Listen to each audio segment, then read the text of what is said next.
লিডলে আপনি খুবই freshly baked কিছু বেকারিজ আইটেম পেয়ে যাবেন এবং এখানে কিন্তু অনেক মজার মজার বেকারি আইটেম থাকে।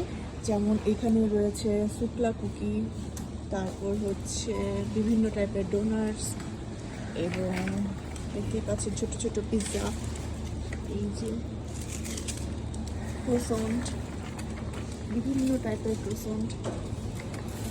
তারপর এটা হচ্ছে ফিনল্যান্ডের ঐতিহ্যবাহী একটি খাবার, সেটা হচ্ছে রেসিপি রাখা।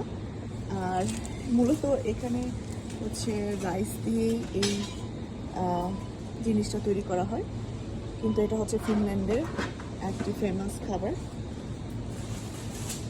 তারপর এখানে আরও বেকারিজ রয়েছে, সুতরাং ফ্রেশলি মেকড বেকারি যদি আপনি চান, বেকারি আইটেমস, তাহলে অবশ্যই আমি বলবো লিডলে চলে আসতে পারেন।